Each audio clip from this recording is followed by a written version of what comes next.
Hello, everyone, and welcome to my podcast, A Gentle Reminder.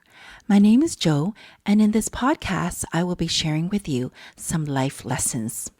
I'll share personal stories and meaningful insights I gather along the way. Reflections that have helped me grow, let go, and understand myself and others just a little bit better. For today's episode, my very first one, I want to begin with a reminder that has truly stayed with me. Something I return to again and again. And that is, don't overestimate your place in other people's hearts. In simple terms, this means don't assume you are as important to others as they are to you. Don't expect everyone to prioritize you the way you might prioritize them. And you know what? That's perfectly okay. I came across this saying a few years ago and it struck me deeply, though in a good way. Let me share you a story. I remember going to dinner with a group of friends, about 12 of us in total. I was first to arrive at the restaurant. It was a fairly small place and they couldn't seat all 12 of us at one table. So we ended up splitting into two tables. When my close friend walked in with a mutual friend, she looked around, glanced at me, and we exchanged a hello. And then she chose to sit at the other table. She even asked if I wanted to join them, but at that moment I said, "No, I'm good here." I didn't want it to move, and I smiled politely. The night went on, the food was delicious, the conversation were lively. But deep down inside, there was part of me quietly wondering, why didn't my friend want to sit with me? For me, seating says a lot. It tells me something about closeness and who wants to connect. So when she decided to sit elsewhere, I felt a little disappointed. Not devastated, just a small sting of rejection. And then that quote came back to me. Don't overestimate your place in other people's hearts. Maybe I saw her as one of my closest friends, but maybe to her, I was more of an acquaintance. And that doesn't mean she was wrong or that I was unworthy. It simply meant we value the relationship differently. That realization helped me release the disappointment. It reminded me not to take things too personally. And here's another moment I'm sure you can relate to. Nowadays, everyone has group chats. Some are big, 10 or 20 people, and some are more intimate, just 3 or 4 close friends.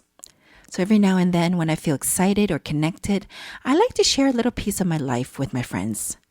So maybe I cook something delicious, or I took a nice picture from my trip. So usually I'll send it to the smaller group. And one time when I was visiting Paris, I sent a photo of myself in front of the Eiffel Tower. And you know what? No one responded. I wasn't expecting anything dramatic, but I thought I might at least get a smiley face or an emoji, a small comment, or some sort of acknowledgement. But there was nothing. And again, that reminder came back. Don't overestimate your place in other people's hearts. Because the truth is, it probably wasn't about me. People are busy nowadays. Maybe when they saw my message, they were taking care of their kids, or they were caught up in the middle of work. Maybe they meant to respond later and forgot. Or maybe the photo just doesn't mean as much to them as it did to me. See, that's the thing. We all express attention and care differently. I'm someone who's expressive and enthusiastic, while others tends to be more reserved and more restrained.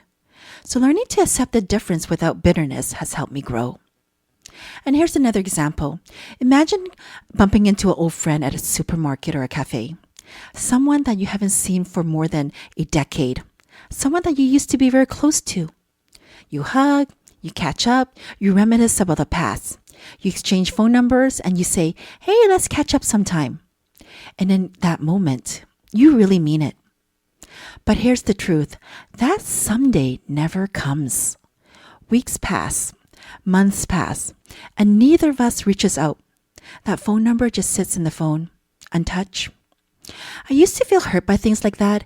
I wonder, why didn't they call? But eventually I realized something. I didn't call them either. It wasn't just their silence, it was mine too. The friendship had already faded, and neither of us had made the effort to revive it. That's another gentle reminder. Sometimes we overestimate our place in someone else's heart. We think if I matter, they'll reach out first, but they might be thinking the exact same thing about us.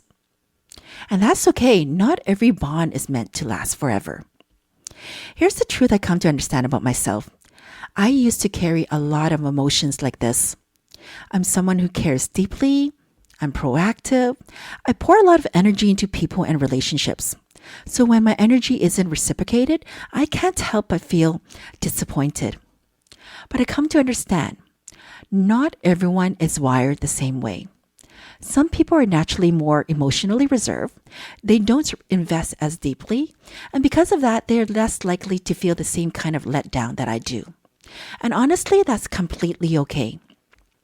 We're all built differently. So to wrap up this first episode, let me leave you with this. Not everyone will match your energy. Not everyone will see you the way you see them. And that's not a reflection of your worth. It's simply how life works. You're allowed to feel deeply. You're allowed to care deeply, but protect your peace. Stop chasing closeness with people who don't choose you. Choose those who choose you. Love those who love you back. And most of all, never forget to cherish your own heart, even when others don't. And before I say goodbye, I want to share a piece of wisdom that I truly love. It comes from the ancient Chinese philosopher, Lao Tzu, who also wrote the Tao Te Ching. Knowing others is intelligence. Knowing yourself is true wisdom.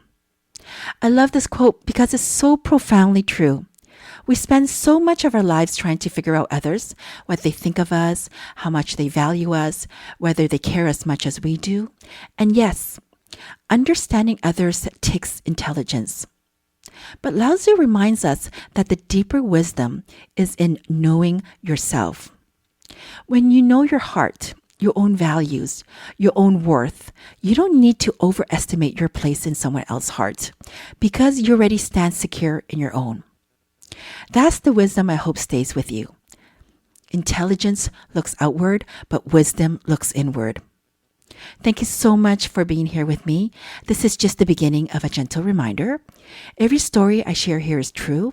My hope is that these real experiences will bring you comfort, reflection, or inspiration in your own path.